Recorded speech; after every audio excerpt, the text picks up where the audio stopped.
This is the E of real estate. My name is Rene Stevens. I'm your host today, and we are with our guest Tony Scofield in the wonderful village of Folkestone in the United Kingdom.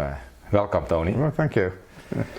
Tony Scofield is a Master of Science and has a PhD in animal psychology from the University of Nottingham, and worked for many years as a lecturer in the University of London.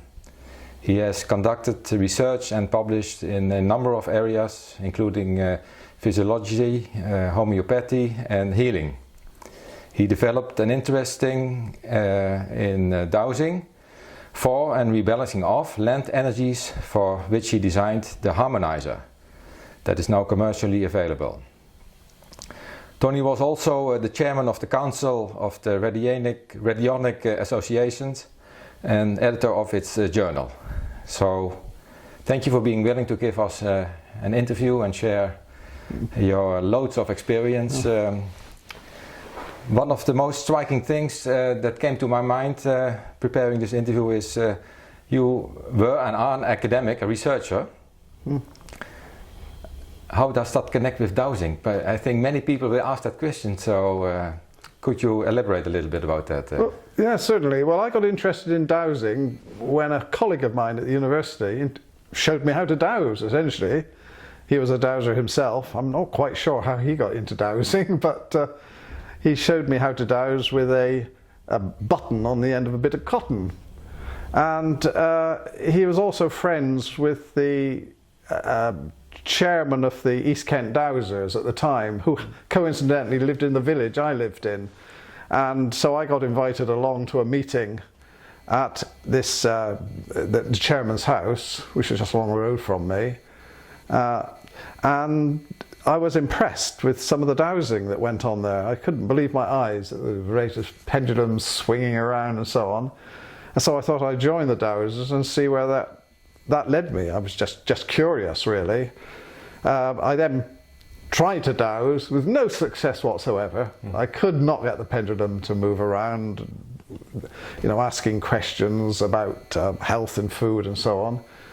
But one day we went on a visit to a local church, and it was there that suddenly I started to get reactions from the pendulum when I crossed what turned out to be energy lines within the church. And since that day, that's really what I've been doing, dowsing energy lines of churches, ancient places, then latterly of houses. And I could find in houses that had problems, people sick for example, I could pick up various energy lines. I'm not sure what they meant at the time, but I could pick these things up. And after a while I thought, well, maybe I can do something about them. Perhaps one can change them. And I just started to experiment using various techniques, including radionics, and found that one could change these lines, and that people living in these houses very often improved their health. And essentially that's what I've been doing ever since. But the whole technique has evolved as the years have gone by. So I just came into dowsing largely by accident, just introduced by a friend in his laboratory one day when we had nothing better to do, and so that's how it all started. Could you define dowsing for our listeners and radionics? And what is the difference, or is there a difference between the two of them? Well, dowsing is the use of generally speaking, it's use of an instrument, often a pendulum. But you can use whalebone, hazel twigs, bent coat hangers to amplify very slight muscle movements, because it's the body that is actually responding to the stimuli. If you ask a question, it's the body that is giving you the answer, not the instrument itself. And if you wire somebody up to an electromyogram, for example, you will often, in the case of a dowsing reaction, find very slight electrical changes. which are associated with muscle movement. So imperceptible often that you can't actually feel them yourself. But by having an instrument like a pendulum, you can amplify these very slight changes and see the results in the movement of the pendulum or the rods or whatever. So dowsing is essentially amplifying the sensitivity of the body to whatever stimulus you happen to be interested in at the time. That's what dowsing is.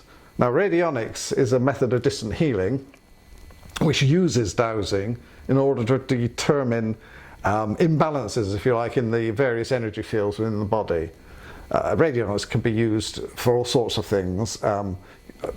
Can determine food sensitivities, for example, but it's just basic. It's looking at the body to determine what imbalances there are in the energy fields which are causing the problems which the patient is complaining of. And then you can use the dowsing technique then to determine how to treat that patient, what remedies to give, or what rates to dial up on a radionic instrument. But radionics is essentially a form of distant healing. There are many forms of distant healing, and radionics is one that uses, generally speaking, uses an instrument, a box, the black box with dials on it, or more latterly using electronic displays, in order to correct these energy imbalances. How it does it is another matter. There are lots of ideas about it. What my own view is, you're using your conscious intent to actually affect the energy of the patient. And the radionic instrument is merely a means of focusing that intent. But you, the practitioner, are essentially the healer, the person who's doing the work. And in my view, there's nothing magical about the box itself. Mm-hmm. If there is any magic, which there is, it's in you, the practitioner. So the Radionics associations in the United Kingdom, it's a well-established association that started in 1943, I guess? Yeah, something like that. It's the oldest in the world. Wow. That's right. So there's a lot of expertise built up over the years. Indeed. Can anybody learn this, or is it? Yes, they can. Most people can dowse. Some people say they can't dowse, but they just don't want to dowse. I've run dowsing courses before, and people come along, and I've never failed yet to get people dowsing.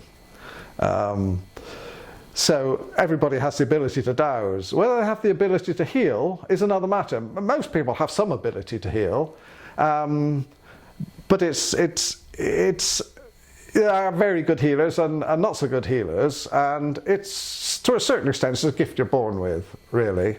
But training, like the Radionic Association gives training in these techniques, as do other organisations, to be fair, they're actually developing what in latent or inherent ability you have.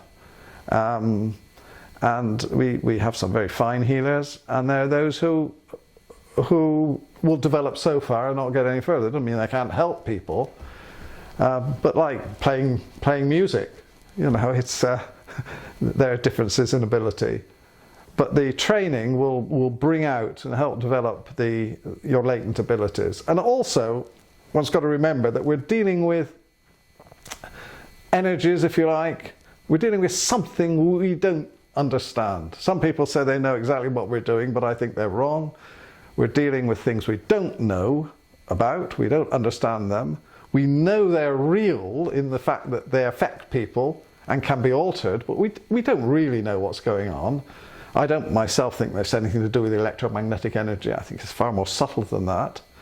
So during the training course in radionics, or in any of these other therapies if it comes to that, you're in a way indoctrinating the person into a worldview which rationalizes the unknown, so that you can actually interact with it and deal with it in ways that you can understand and be confident about. It doesn't mean they're real in the fact that you might be using some device that's giving out some electromagnetic energies. It doesn't mean that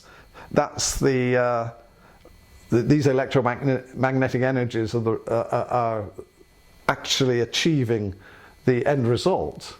They just happen to be associated with the instruments you're using. I still believe that it's you, the practitioner, who's interacting with these unknown energies, which is resulting in the changes, either in the environment or in the patient if you're treating a patient.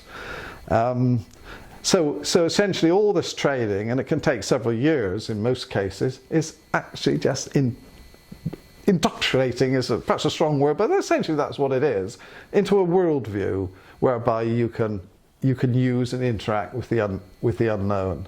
So something like some people say, I first have to see before I believe, but this is also the other way around. Believe, and when you believe, you see, or you experience.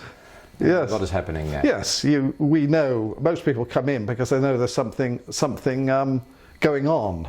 I mean, in my own field of earth energies, we know, it's been known for centuries that there are some places in which people always get sick, and some places in which people always feel great. But nobody can understand what's going on. I mean, people have tried to explain it in many different ways, but it's quite easy to disprove what their ideas. But we do know that these things exist, so we need a model, if you like. We need a model in order to both explain them and to, in our own way, and in order to interact with them and alter them if necessary. So it's just giving the brain something it can latch on to, really. Some people don't need it. I've come across some people who are just natural healers. They can just put their hands on somebody, and they don't even bother to explain it. It's just one of those things. But for most of us, especially if you've come from a scientific background, you want you're looking for explanations.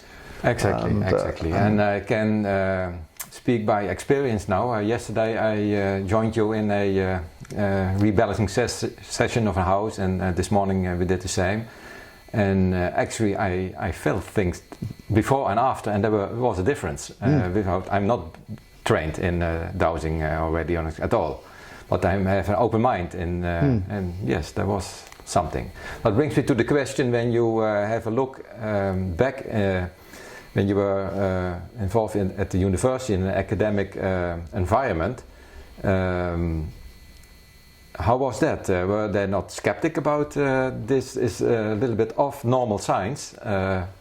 Because we have no instruments and we cannot measure it really, and we cannot prove it, but still it is there.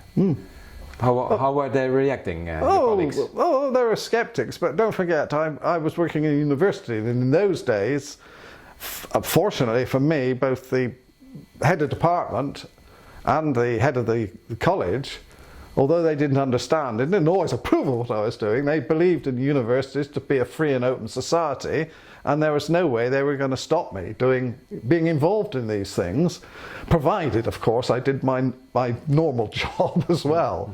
I remember the principal saying to me, called me in after we'd had a lot of publicity over some healing research I did in the papers and also on television. He said, look, I don't understand all of this. He said, but I know you're a good scientist, and therefore I'm not going to stop you. I'll support you, in fact, he said. And it was, it's heartening to have that sort of attitude from one's bosses. I don't think it would necessarily work these days, but it did mean that I could get on and use my laboratory to study, well, in this case it was studying a healer in particular, remarkable results we got. But yes, there were skeptics, but you've got a little bit of ribbing now and then, but there's nothing malicious, nothing unpleasant, and it never held me back in my career, my normal scientific career. So it was, it's nice to be in a situation like that, actually. As I say, nowadays, I'm not sure you'd be able to, but I was lucky. Yeah, I hope that some people get inspired, because it's addressing people involved at the university campuses, facilities managers, real estate managers, but also the management board, that there is something out there. And I also agree with you that in principle the university is about research and educating people about research results and how to research. Yeah, how to research. So, yes. by definition, it is unknown what you are researching. Otherwise, why should you research it? So, having an open-minded is, really. Yes, I mean, fortunately, should be a normal thing. Yes, fortunately, with this earth energy work I do, and you experienced it yesterday, I can in fact now use a person as a test subject to put them into the negative energy line, and using muscle testing, or in your case, you actually felt physical changes within your body when you were put into a line. And so one can demonstrate to most people that there's a real effect there. You can't ignore it, and so why not investigate it? Indeed. Why not investigate it? It's very difficult to investigate. This is why you start to build these models. But there's no reason why you can't investigate these things in a proper scientific way. I mean, I did this work in healing in the laboratory. We were looking at a healer healing, if you like, cress seeds that have been stressed with salt solution. And now salt solution will inhibit the germination of these seeds. And his job was to see whether he could speed the germination up of seeds which he'd healed compared to seeds that he'd held, the same seed, similar seeds which he'd held, but not given healing to.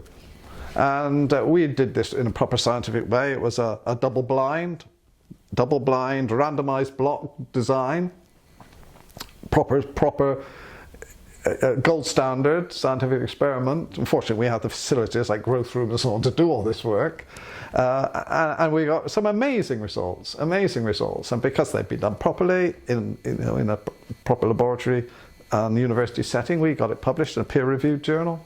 And in fact, the editor of the journal said it was the best paper he'd seen on the subject, which was rather heartening. So it can be done, and we were fortunate enough to be able to do this work. Yeah. You were talking about sending healing to people with the radionics philosophy, and that you can also even do that on a distance. Yes. Using your own ESP, your extra sensory perception. That's right. Can you elaborate a little bit more on that? Which I could. Yes, the radionics, and yes, certainly radionics is distant healing. It's one form of distant healing, and it certainly does work at a distance. But how it works at a distance, of course, we're not sure. But I mean, if you look at people use quantum physics to try and rationalize these things, although I'm not sure that's always a good idea. But certainly with the double. This double split experiment, non-local interactions, all that sort of thing. There is action, spooky action at the distance, I think Einstein called it. So where distance seems to be irrelevant to certain actions of the quantum level, and it certainly seems that certainly with radionics, that distance is no object. This is almost as if we're all connected together in some great sort of energetic sea, which is probably associated with if you like, a living Earth. I think a lot of us believe the Earth's got its own energy field, and we're just part of that. And we seem to be able to communicate through this field almost instantaneously. But more than that, it's very difficult to say. We just go by results that people do respond almost before the practitioners actually got down to work sometimes. Mm-hmm. It looks as if it's instantaneous, and as I say, distance doesn't seem to be any object. Mm-hmm. You're yourself specialized in harmonizing and rebalancing spaces and places. Yes. That is interesting for our podcast, the E of Real Estate. Could you give us an example how that works? Well, it's interesting. I mean, balancing spaces, I suppose, traditionally one would think of feng shui and vastu in India, which is a technique devised many thousands of years ago just to try and find the most propitious place to bury one's ancestors. Nowadays it's got involved in harmonising houses and places and so on, and which most people will be familiar with. But in the West, one developed a different technique using dowsing to try and look at the energetic situation of a particular environment. And this is what we tend to do in the West more now, rather than feng shui, which actually is quite difficult and time consuming, and it's developed, I think, frankly, to ridiculous lengths. Yes, we use this technique of dowsing for imbalances in the energy fields within the house, and then I use my radionic box. I devised a radionic box which actually acts as a focus for my intent to alter or try and correct the imbalances in these energy fields, which I find so would you want to go on from there?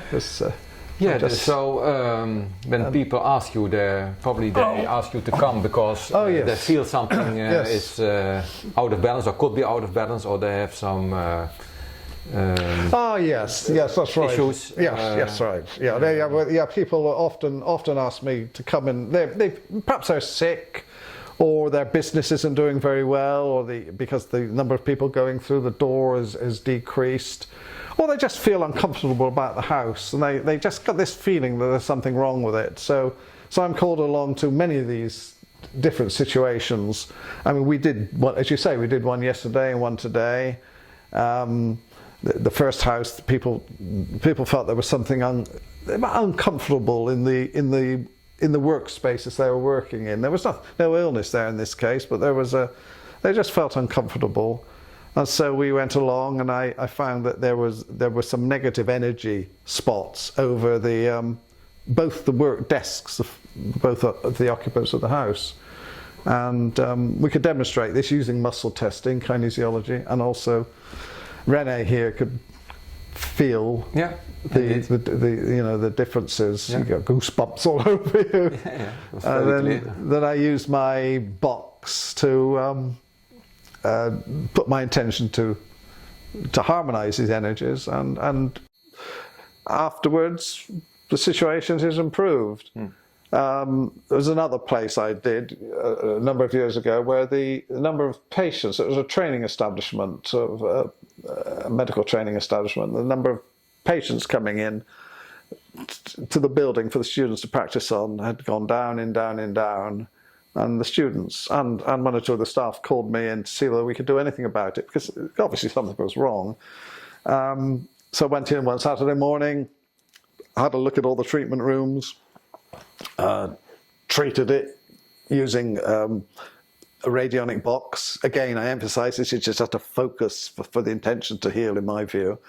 And after that, much to our delight, the footfall through the door increased, and so the numbers of patients increased again, and all went back to normal. And what was quite interesting was one of the secretaries, who knew nothing about this intervention, came into the building on the Monday morning, because I did it on a Saturday, on the Monday morning, and she just stopped and said, "It's funny, something's changed around here.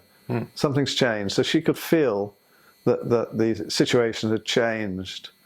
And sometimes, although I must admit not very often, sometimes even while I'm in a place, you can feel the atmosphere lift. It's almost like you stand, it's just like a heavy weight just lifting off out of the room. And I felt that several times. And if the person who asked me is particularly sensitive, like you were, for example, they can often feel something happening, a fizzing, a buzzing, or they can feel changes in themselves. But that doesn't happen that often, I have to say. But it does occasionally. So when I understand correct, in most of your cases, you are called in to cure something. Yes. But you also use it as a prevention, or that you say, okay, I have now a new concept of how to educate people in a university environment. Could these means of dowsing and intent of sending energy and correcting energy improve the learning environment so that there are better learning results? Is that a possibility? Well, it is indeed. I mean, one of the most dramatic interventions is by a German dowser. I think it's German-Austrian, Kathy Bachler, who used to treat classrooms for children. If there were children doing particularly badly, she'd very often find the children were on a bad point, if you like, energetically, and she'd move the desks, and very often the performance would improve enormously. So yes, I think certainly have I done it? Trying to think. I mean, I've not actually been asked to try and improve the environment as such. Where there's nothing obviously wrong. It's usually where there's some problem that I've gone in and tried to solve. But certainly one could go in and be proactive about these something things. What is good, make it better. Make it better, indeed, indeed. I have been asked to find out the best place to build a house, for example. This is the plot of land, or this is the area, where should I put my house? So I've been asked to go along with dowsers to find the most energetically suitable place.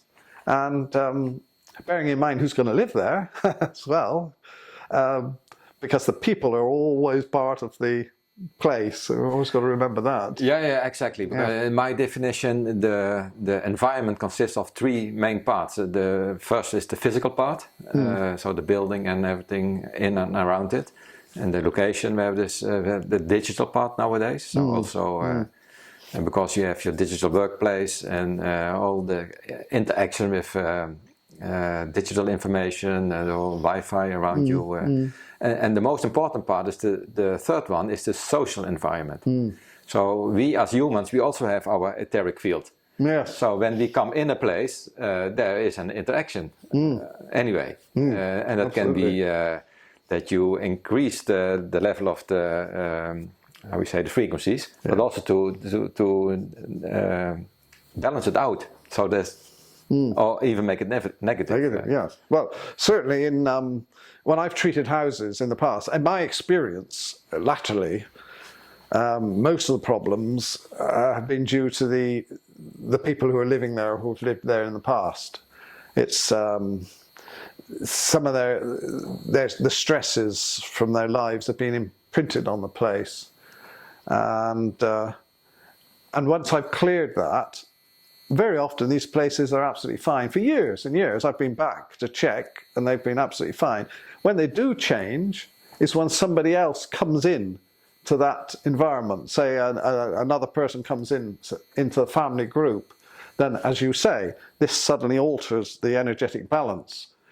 Sometimes it can be good, in which case I never hear about it, but very often it disturbs it in a negative way, and I have been called back to sort of just rebalance things when that's happened, and invariably it's when somebody else has moved in and just altered the balance, because as you say, all the energetic frequencies are all mixing up together, and sometimes it has no effect at all. Sometimes it's good.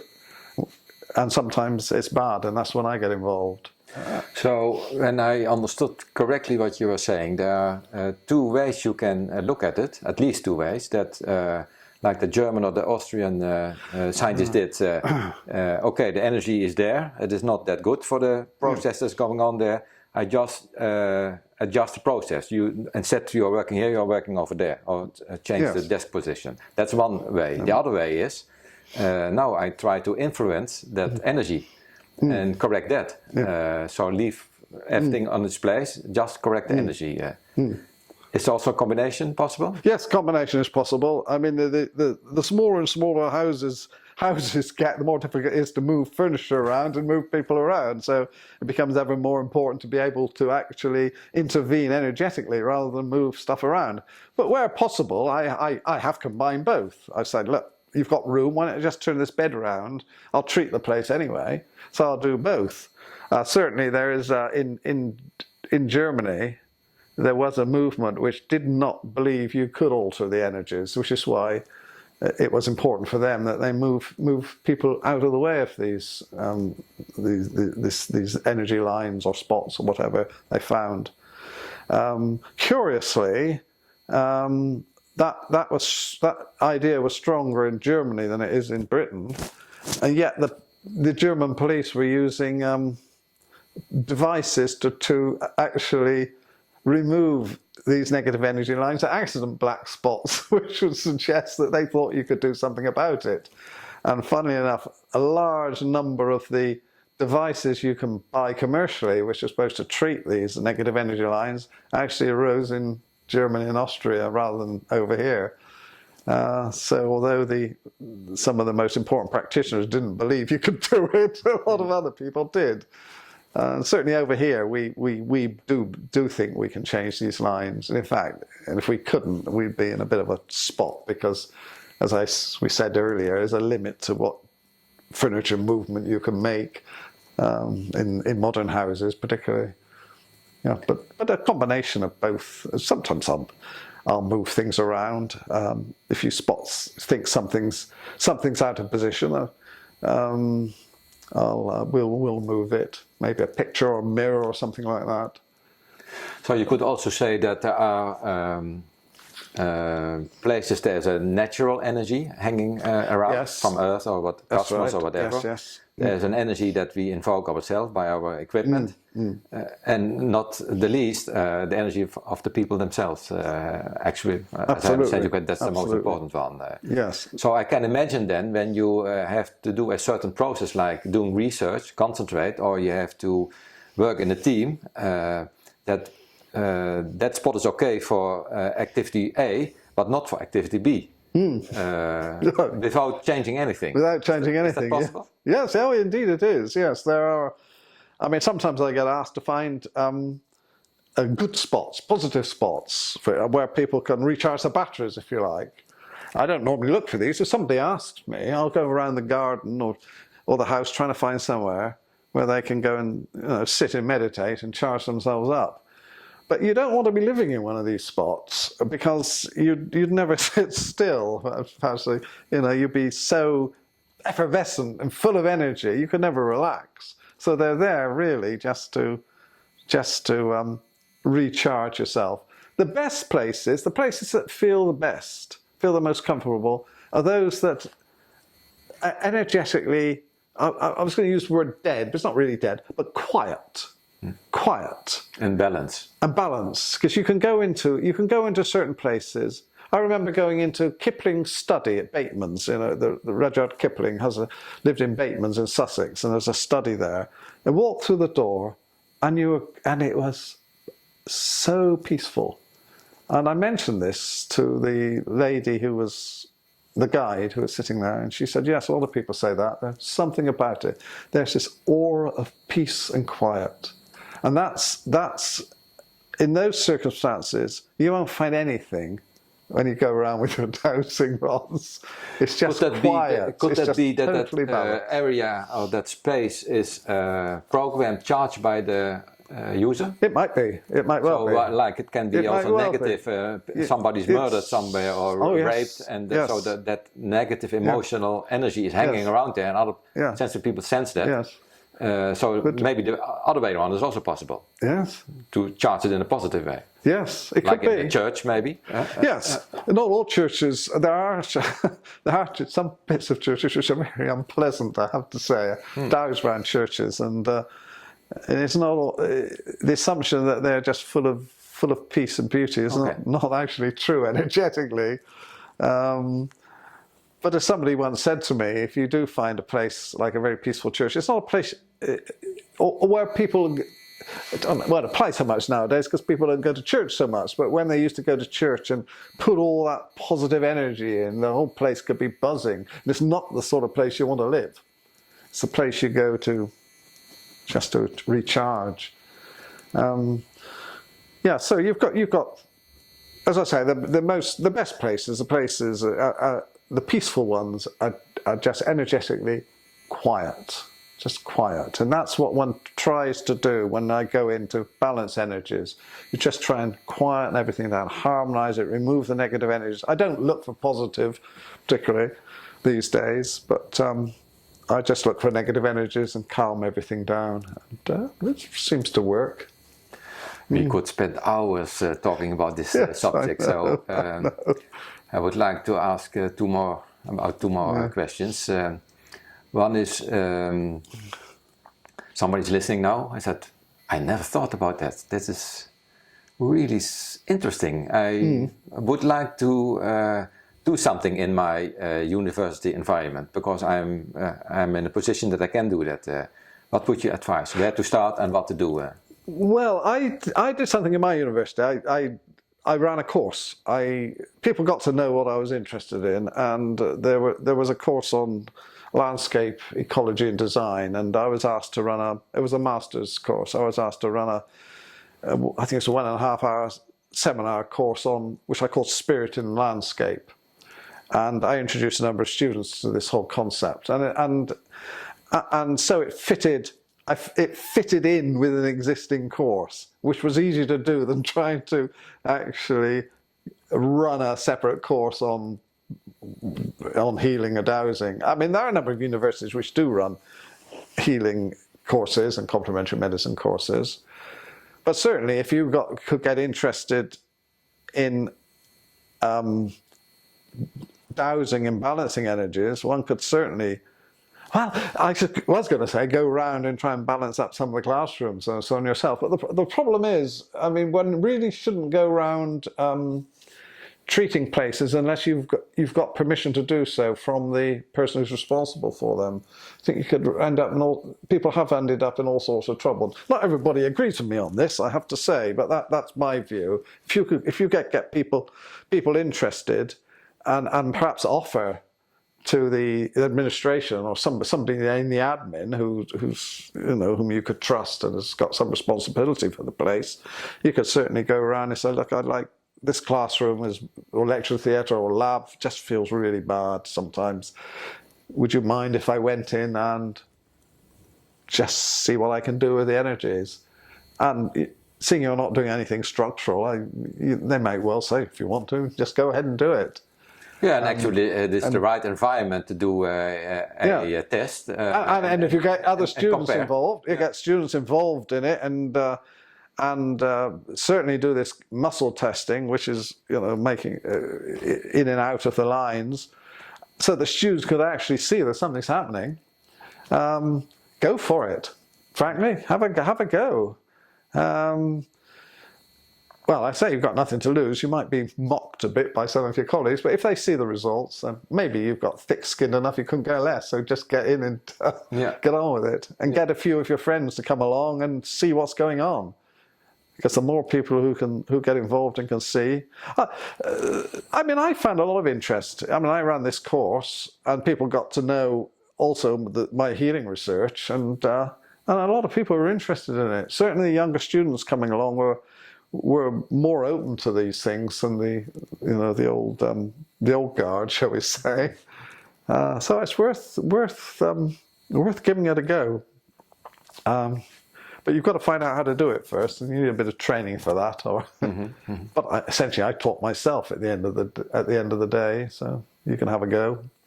Yeah, and there's enough literature about it. Absolutely. More than enough literature. Yeah. That's right. Yes, they can always start with Horizons. Yeah. I can show this book. Maybe you can say something about this. Horizons in Radionics. Horizons in Radionics. It was a special edition. Why was that so? Yes, it was. Energy medicine for the 21st century. So that's very up to date. Yes, it was a book I got. I was chairman of the Radionic Association at that time, and to celebrate our Golden Jubilee, I decided we'd have a book. I got various people to write chapters relevant to radionics, and we got it published. I published it actually, in the end, and I've got several chapters in there. One of which is on earth energies and geopathic stress, and it was reviewed by Sed Jackson of the British Society of Dowsers, and he actually thought the chapter I wrote on geopathic stress was the best discussion of geopathic stress that he'd read. I mean, it's written as a scientist and it's sort of down to earth. So you could do worse than read that chapter, actually. Yeah, I will add the title of the book and the ISBN number so they can order it. It's still available. If somebody is if somebody is interested. But that's my chapter's got large numbers of references to it, and so it'll give you the opportunity of following up things if you want to follow them up. But it's certainly worth doing, and the university is a good place to start, actually, because the students are very often open to this sort of thing. That's what I found in my experience, more so than the academic staff who are somewhat older. You have gathered a lot of personal experience, and as a scientist and scholar, you research everything, and you doubted it enough to be really sure that your experience is a real thing and backed up. Yeah. So over time, did you develop a daily habit to be successful yourself, knowing all these things? I have to admit, I didn't. Not really. That's also an honest answer. It's a strange thing because I found when I started dowsing, I mean, some people say you must practice. I found I didn't practice. I used it when it was necessary, and I just found that the ability just developed naturally over time, without struggling. I've always had this motto, I mentioned it before, the harder you try, the less likely you are to succeed. So I just let these things develop, and develop I did. But I just go in and just do it, really. That's just me. But that won't suit everybody, I know. Yeah, I would like to add something. We had several discussions together, and I read several books and articles from you. That I think there are two main things. They are normal to you, but I think for some of our listeners could be helpful. One is you have to have an open mind. Absolutely. So when you, there are, we all know them, people who have closed mind but very open mouth yes. at the same time. So yeah. And those are the people mainly who we see on television and yes. Stealing the show. And there is another thing, is intent. That's the key thing, yes. Could you say something about those two things? Yes, intent. As a closing? Yes, intent is the key. It's the intent to heal. That's the key thing. I mean, I've been into houses where things have changed before I've done anything, because you go in with the intention to heal. There's one house I did a number of years ago, and it was a very successful treatment. Dowsing and treatment worked wonders. In fact, the lady asked me back later to douse her son's house, so it must have worked well. But she said as soon as she opened the door, it was like being hit in the chest with a sledgehammer, and the whole time I was there, she felt so uncomfortable. She wanted me to get out of the house. But what was happening there, I believe, was that I was going in with the intention to heal, and the energies were already, if you like, buzzing. And as soon as you walk into the situation, things start happening before you actually, turn on your instruments and so on. So intent is the key. Intent is the key to all this healing. It's all intention, and whatever technique you use, you're harnessing that intention. If you use an instrument, that intention is then focused on the instrument as if you like, as the intermediary between you and whatever it is you're doing. You can put the intention into the box, and then you can leave it there, and it's like you've got a barrier between you and the problem. And what was the other thing that you were... Open mind. Open mind. Oh yes, you've got to have an open mind, and that is very important. I remember when I first did my healing experiments with Jeff Boltwood, the healer, healing cress seeds. I had an open mind, but part of me didn't want it to work really. I remember when the results at the end of the experiments came out of the computer, statistical analysis, and there was no doubt whatsoever that the effect was real. And then I was in a strange position, partly disappointment, and suddenly realizing now you've got to make a decision. Do you believe it or not? Now, some people cut it off, put it to one side and never go back to it again. But you have to make a decision, and so I thought, well, this is real. I can't ignore it now. So one's whole outlook on life inevitably changes. You really are open-minded then, but you got to still be critical. There's too many people accept everything without actually examining it properly. But it was a strange feeling when you suddenly faced with the truth, which you don't necessarily want. It doesn't necessarily make life any easier. It makes it interesting, that's for sure. But you must have an open mind and accept these things when you see them. If you have a closed mind, then you probably won't be interested in them anyway.